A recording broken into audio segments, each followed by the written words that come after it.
Assalamualaikum warahmatullahi wabarakatuh. Alhamdulillah wassalatu wassalamu ala rasulillah thumma amma ba'd. Sahabat muslim wal muslimah rahimani wa rahimakumullah. Ada perkara yang menakjubkan dalam kehidupan seorang muslim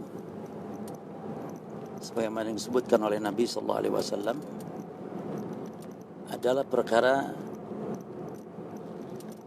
bahwa kehidupan seorang muslim, baik ketika susah ataupun ketika senang, baik ketika merasakan pahit atau manis, semuanya baik bagi mereka.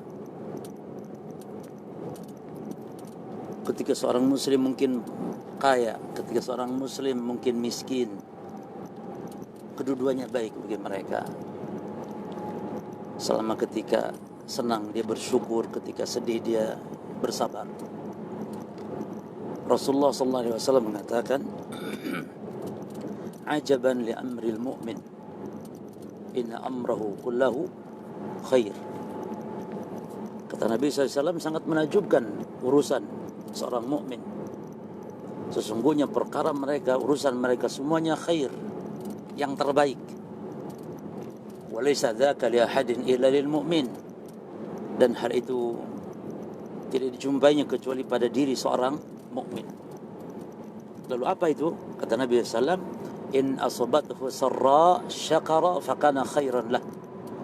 Kalau seorang mukmin ditimpa dengan atau mendapatkan sesuatu yang menyenangkan, lalu dia bersyukur, maka baik bagi dia. Demikian pula sebaliknya. Kata Nabi SAW, "Wa in asabathu dharra." Kalau seorang mukmin ditimpa kemudaratan, ditimpa musibah, sabara, lalu dia bersabar, fakana khairan lah. Maka musibah tersebut ketika dia bersabar, baik bagi dia.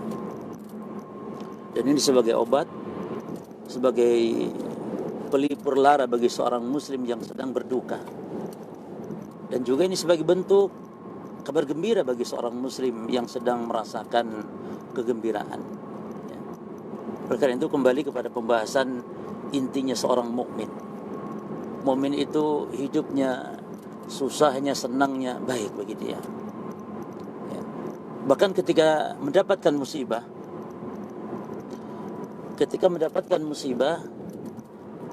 seorang mukmin akan diberi pahala oleh Allah Subhanahu wa taala dengan sebab musibahnya. Dengan sebab bencana yang menimpanya, dengan sebab musibahnya. Kata Nabi SAW, "Ma yusibul muslim min nasabin wala wasab wala hammin wala huzn wala adha wala gham." Tidaklah seorang muslim ditimpa musibah, baik sakit, letih, capek, bingung, susah, wala adha atau gangguan, wala gham atau kebingungan, hatta syaukat, sampai-sampai syaukah yushakuha, sampai-sampai duri yang menusuknya, illa kafarahullahu biha min khatayahu, kecuali Allah Subhanahu wa taala akan menggugurkan dosa-dosanya. Ini menunjukkan keutamaan ketika seorang muslim bersabar ketika ditimpa musibah. Dalam hadis yang lain dicatat baginya pahala. Oleh karena itu sebagian salaf mengatakan, seandainya kita tidak ditimpa musibah, tidak ditimpa bencana-bencana, maka di akhirat kita termasuk orang yang rugi, orang yang bangkrut. Ini artinya kalau kita hanya mengandalkan amal ibadah, bukan dengan lain-lain dari musibah dan semisalnya, maka sangat sedikit bekal yang kita bawa. Maka ketika seorang muslim ditimpa musibah, di balik itu dia hendaknya al-ihtisab, berharap kepada Allah Subhanahu wa taala agar musibah-musibah tersebut menjadi penggugur dosa, menjadi pengangkat derajat, dan menjadikannya pahala. Kemudian ada satu hal yang harus kita ingat para sahabat sekalian, bahwa dalam kehidupan memang berputar. Sebagaimana kata Allah Subhanahu wa taala, "Wa tilkal ayyam nudawiluha bainan nas." Demikianlah hari-hari itu digilirkan oleh kami, kata Allah, di antara manusia. Jadi sehari kadang kita kena susah, namun besok berubah. Ya, kehidupan dunia berputar, besok kita akan senang insyaallah taala. Maka ketika senang kita bersyukur, dan ketika kita susah kita hendaknya bersabar. Kemudian satu doa yang perlu kita perlu kita hafal, di mana doa ini adalah doa yang dibaca saat seorang muslim mendapatkan musibah, ya, atau saat seorang muslim mendapatkan kebingungan, kegalauan, kesedihan, ya. Maka doa yang diajarkan Nabi sallallahu alaihi wasallam adalah Allahumma inni a'udzubika minal hammi wal hazan. Ya Allah, sungguhnya aku mohon kepada Engkau berlindung. Ya Allah, sungguhnya aku berlindung, bukan memohon. Allahumma inni a'udzubika, berlindung kepada Engkau, minal ham, dari kebingungan, wal hazan, dan dari kesedihan, ya, wal aziz, dan berlindung dari kelemahan, wal kasal, berlindung dari kemalasan, wal bukhli, sifat kikir, wal juban, sifat penakut, wa dhula'id dain, dan terlilit hutang, wa ghalabatir rijal, dan berlindung dari penindasan orang. Ini hadis riwayat Bukhari, dan ini merupakan doa yang senantiasa kita baca untuk kita berlindung kepada Allah, ya. Saya ulangi doanya, Allahumma inni a'udzubika minal hammi wal hazan wal azzi wal kasal wal bukhli wal jubn wa dhula'id dain wa ghalabati ar-rijal.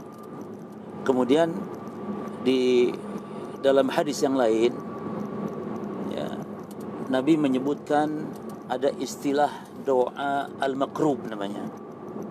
Doa al-makrub. Makrub itu doa ketika mendapatkan kesulitan, ya. Maka di antara doanya, yang coba pindahin ke arah sini, yang inilah, ini kameranya. Yang ini, yang kamera ini. Ini loh. Nah, yang itu. Nah, mencetnya salah. Kurang pas mencetnya. Yang ini loh, sayang. Ini. Ya. Nah, gini loh, seret. Baik. Di antara satu doa yang diajarkan Nabi, kata Nabi, da'watul makrub. Da'watul makrub itu artinya doa ketika mendapatkan kesulitan-kesulitan, yang dibaca oleh orang yang mendapatkan kesulitan. Kata Nabi, Allahumma rahmataka arju. Allahumma rahmataka arju. Ya Allah, rahmatmu lah yang aku harap. Ya, ketika mendapat kesulitan baca Allahumma rahmataka arju. Fala takilni ila nafsi tarfata ain.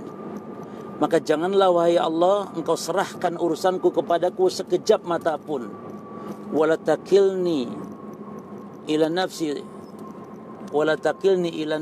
tarfata ain. Jangan kau serahkan kepadaku ya Allah urusanku sekejap mata pun. Wa aslih li sya'ni kullah, dan perbaikilah ya Allah urusanku semuanya. Lalu ingat, la ilaha illa anta, tidak ilah yang berhak diibadahi dengan benar kecuali Engkau. Subhanallah. Di sini menunjukkan doa-doa kesulitan mesti dengan kalimat tauhid, karena tauhid menghilangkan kesulitan dunia, kesulitan akhirat. Seperti dalam hadis Ibnu Abbas yang lain disebutkan, kata Nabi sallallahu alaihi wasallam, beliau mengatakan, karena Nabi sallallahu alaihi wasallam yaqulu inda al-karb. Kata Ibnu Abbas, Nabi membaca ketika mendapatkan kesulitan. Beliau membaca apa? La ilaha illallahul azimul halim. Satu. La ilaha illallahu rabbul arsyil azim. Dua. Tiga. La ilaha illallahu rabbus samawati wa rabbul ardi wa rabbul arsyil karim. Itu semuanya kalimat tauhid. Ini zikir atau doa dibaca ketika seorang mendapatkan kesulitan. Ya, demikian pula Nabi Yunus alaihissalam ketika di dalam perut ikan, apa doa yang beliau baca? Dan itu kesulitan besar di atas atau di dalam 3 kegelapan, kegelapan lautan, kegelapan malam, ya, kegelapan perut ikan. Lalu Allah mengajarkan doa kepada Nabi Yunus alaihissalam dengan membaca doa la ilaha illa anta subhanak inni kuntu minadh dhalimin. La ilaha illa anta subhanaka inni kuntu minadh dhalimin. Ya, demikian. Jadi doa kita senantiasa terus kepada Allah, baik ketika susah, ketika senang, dan doa-doa yang diajarkan Nabi ketika mendapatkan kesulitan. Kesulitan hidup, ya ikhwan. Banyak problem. Banyak sekarang ini dalam keadaan seorang mungkin ditimpa kegalauan dalam hidup, maka jangan lupakan doa-doa tadi.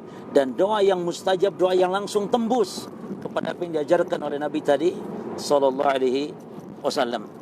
Demikian, semoga bermanfaat. Ya, mudah-mudahan para sahabat sekalian diberikan kemudahan di dalam menjajaki kehidupan ini, diberikan senantiasa kemudahan-kemudahan ketika senang, semoga diberikan rasa syukur, dan ketika mendapatkan kesusahan semoga diberikan kekuatan untuk bersabar. Hada wal alam wa sallallahu alaihi wasallam.